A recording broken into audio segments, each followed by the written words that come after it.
Welcome, and thank you for joining for another whiskey review. Today, we're going to take a look at a Glendronach single cask in a proper square box, Dustin, so you know it's a legit one.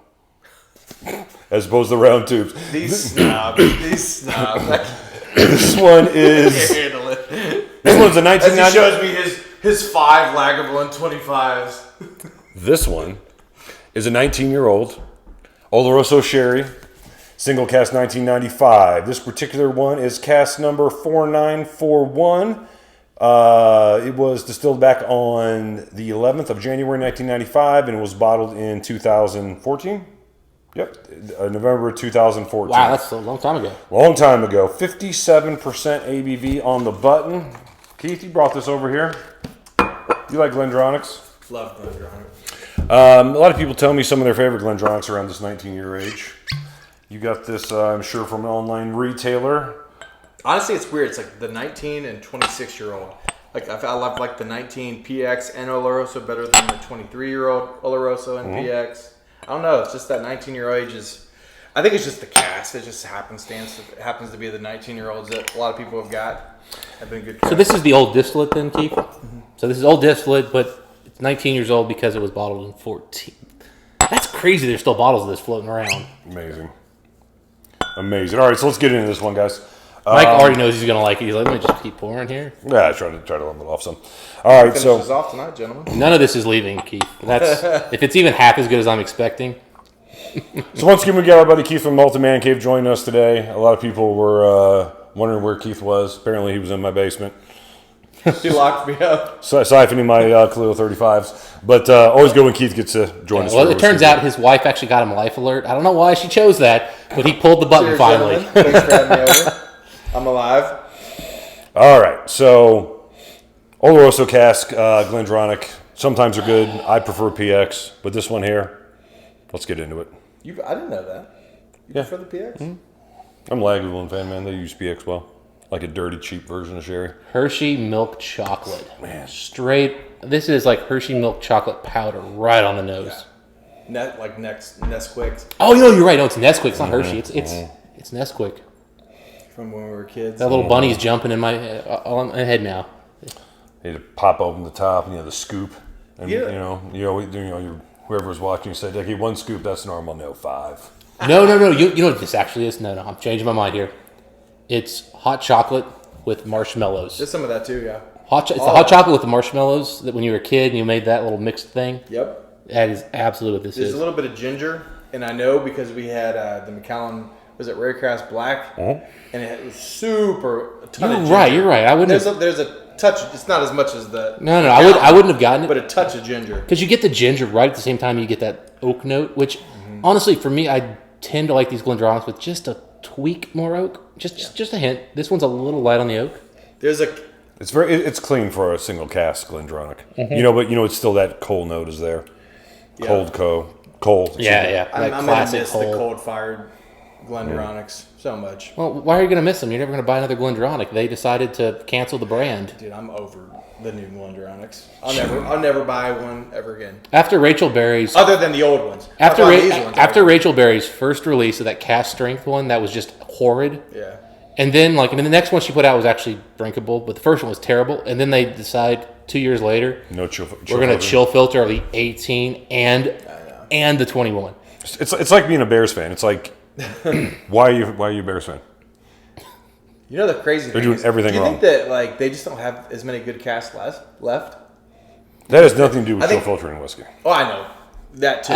That's a big part of it too. But I'm talking about. I just don't think there's. I think Billy Walker used up all the good casks. Again, after being mothballed, I think they just used them all up. Well, but they were also cheating. They were doing what whiskey distilleries did 10, 20 years ago, where adding older whiskey was being used. In fact, they weren't adding older whiskey; they were exclusively selling older whiskey at a younger age statement.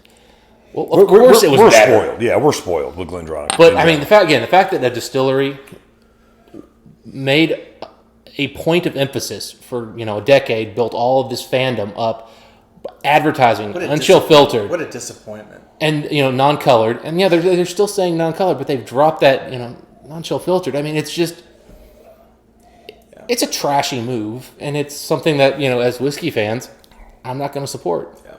I get a little creamy Coco Lopez Oh, so we're back to the review now? All right. Sorry, a little rant there. I get it. I'm the same way. I get a little bit of something that's like somewhere between. I completely agree with your rant, 100%. I get something between a root beer and a Dr. Pepper note. There's a little, yeah, I can get that.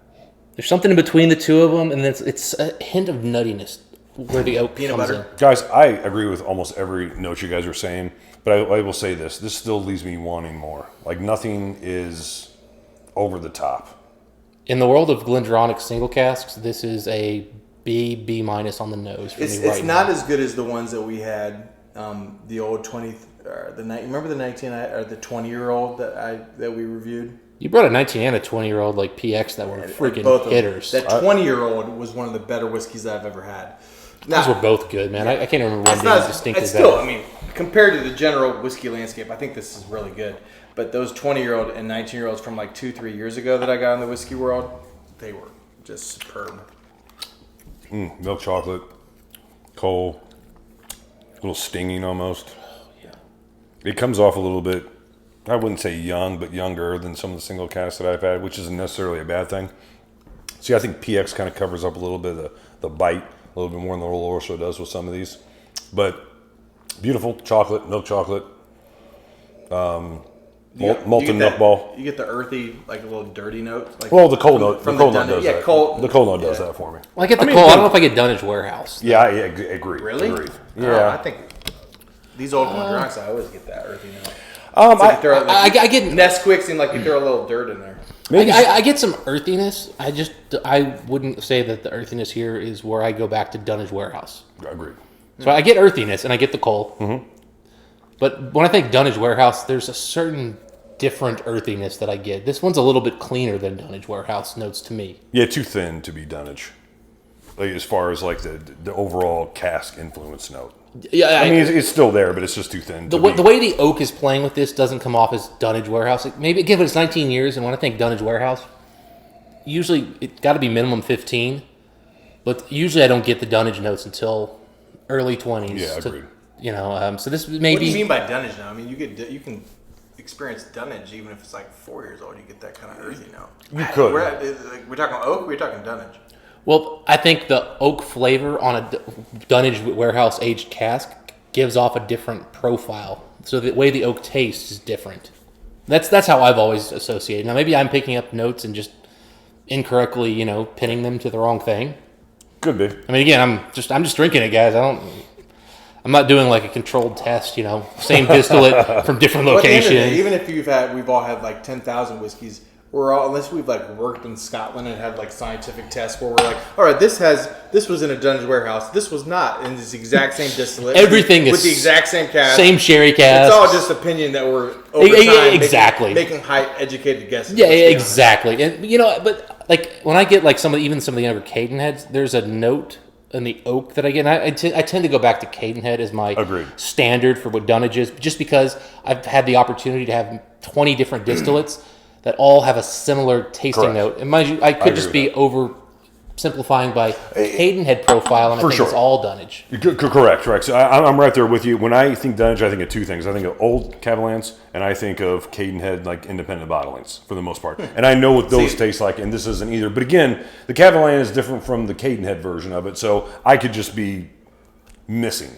I think it's funny because for me, like the first time I think I ever even heard of Dunnage Warehouses was with Glendronach and Springbank. So I always associated Dunnage with Glendronach and Springbank. Well, keep in mind Cadenhead is just like Cadenhead is Springbank's Dunnage Warehouses. Yeah, I know that. So that's not what I'm saying. I'm saying that those two whiskeys. Okay, listening to Ralphie basically. I guess Glendronach. Shout out to Ralphie. I guess Glendronach. These guys don't like Ralphie as much as I do.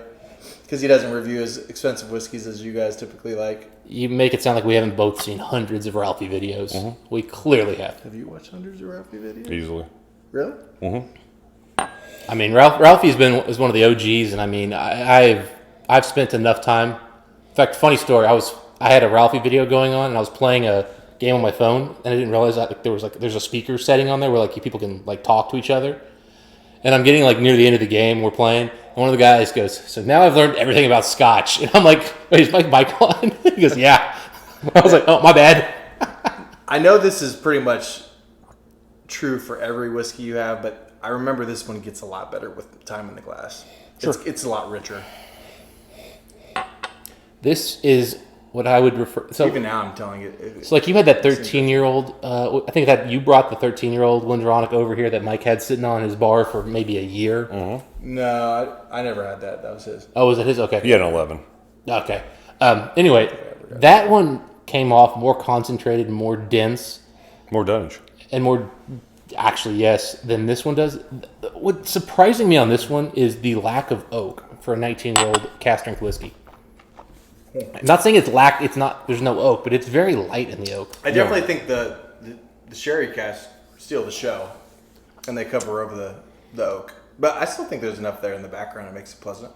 I'm not saying. I definitely agree. This is an 88 or 89. It's not like a 90, 91. Like We'll get there. As you're jumping ahead here, We'll get there. I mean, yeah, I kind of agree with what all you guys are saying. But again, I think that's a lot of the difference between Oloroso and PX when you're talking about the Glendronach. I think in general, like with Macallans or say, some other whiskeys, like we're more conditioned to thinking that, Oloroso is a better whiskey or a better cask choice. Mm-hmm. I don't know. I agree with you. I don't always agree with that. Yeah, so it it there's some depends. PX that Yeah, they're wow. great. They're great. And I think the Oloroso ones come off a bit thin is where I was going with it. Sometimes. Comparatively. I agree. I that, like this one better than the 26-year-old though that I gave you guys. I like that one better. I like that one better. You as well. guys like more oaky. We do. We do. You don't like as much of the wet, like the first fill wet sherry influence that I do. We like it. Well, I like first fill sherry. Yeah, we but like I it. like oak. Yeah. I like the oak to have made its presence. Yeah, and I disagree with Mike on. I think he kind of had a slight negative note to sort of the sharpness and the bitiness of this one. A little bitey. Because I actually kind of think that's really what makes this whiskey good. If it lacked that and it didn't have the oak, I would think this is a really mediocre whiskey. Boring. I wouldn't Very- say mediocre, but I would say boring. Both. That's what I would say. Mediocre and boring. Compared to the general whiskey landscape, I want to say that, but compared to the whiskey you guys drink, yeah.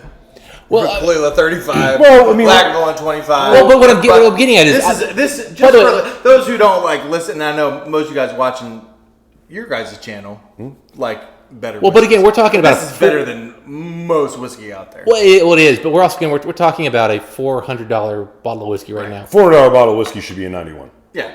You know Should what be I'm saying? 90 plus for all day, and this is Not. it's Okay, well, let's just get little to short. it. Where do you at as far as whiskey score, Dustin? I'll go first. yeah. Give me a second here. I think this is 2 points less than the 26 that I tried. So I'm in an 88 out of 100. 89. He's going 87. Mike read my mind. Yeah, I was literally between an 87 and 89, and it's lacking in a couple places. That said, it's really enjoyable, and I've often kind of said, for me, it's really hard to go past a 90 on a sherried whiskey unless it does something exceptionally well. Agreed. And this does nothing exceptionally well, and it does a few things that are just kind of taking it back. 87 all day. This is at $200. If that was the price, I'd be okay with it. I'd be like, man, I kind of wish I'd paid less, but I'd be okay, pretty happy with it. Oh, yeah, for 400 I'd be... For 400, this is definitely a little pricey. That said, it's getting really hard to get any Oloroso Sherry cask. whiskey. You're going to pay Glendronach's. for this. Yeah. So honestly, in today's market for Glendronach's, this actually isn't a bad price. In fact, it's actually probably a good deal. And Keith, I agree with you, man. If we haven't tried so many whiskeys, we might overlook some things. But again, that's kind of the beauty of being able to try so many whiskeys that you can better, kind of put things in their actual We're place. spoiled. We're spoiled. For sure. Absolutely. But again, and that's where, we always say an 85 or above for Mike and I is a really exceptionally It's a good high whiskey. quality whiskey. But when we think, exceptional, we think 90, which is, it's that one bottle you buy a year if you don't spend a lot of money on whiskey. It's the standard for if you're going to spend big money in a lot of ways. Mm-hmm. It's the whiskeys that you walk away going, wow. And this isn't a wow. This is just really well-made, good sherried whiskey. I've had... The 20 and the old 19s from the Whiskey Road and the 20-year-old that they're Those PX bottles you brought were way better. I probably have agree. had at least 10... I would say way better, but they're definitely better. Oh, they're way better, man. I probably have 10, 12 better Glendronachs. And Glendronach makes some you great mean- whiskeys. I think you meant in your closet. I'm like, what? No, just in general. Yeah. In general. I mean, a lot of them you shared with We me. were talking about the 26-year-old. Oh, the old school. Now, did you- Not the one that they just reviewed that I gave them. The old school, like super dark 26-year-old. If you had the 26-year-old I had at this tasting, oh my god! And you think you may have had that one? There's a couple. Stephen Connor, I know you've got a bottle. I reviewed it on my channel. And then also, have you had the Whiskey World's 26-year-old? I don't think so. All right. I drank my bottle, but I bought a backup, so I will at some point open that one and bring it over. There are a ton. That's of the one good that was bottles. sherry. It just said sherry on it. No, that's a 25. Because I thought you didn't like that The much. 25, no, the 25 25 25. The 26 is a PX one. It's, One of them, I remember it was like 25 or 26-year-old. You're like, it wasn't. that's the 25. That was, I'm pretty sure that's Oloroso, but it just said sherry. You're right. Mm-hmm. No, the 26 is really good. It's a little better. It's little to maybe. It might be a point or two better than the one you brought over. A lot of Glendronachs. But it's very different. If you can follow all that. Yeah. Lot of We're over here like. like, remember this one? Yeah. Apologies, guys. It's going to be hard. There's three of us. All Most right. people watching this probably are following this, let's be honest. All right, so that's where we're at as far as the Glendronach. 87, 88, 89. It's a good Glendronach. It's not one I'd seek out. I'd seek it out, but it's definitely not as good as some of the other ones I've had. Again, if it was $200, I'd seek it out. You agree. I'd take it out for $350 again, but these guys are high rollers. Let's look at us spend well. All right, those are our thoughts on it. If you guys have had a chance to try this particular one, let us know. We'll give you more detail about it in the description. And put a link to our Patreon. Check us out for me and Dustin. We got some cool offers going on there. Until next time, what do we wish the folks? Happy drinking. We'll see you then.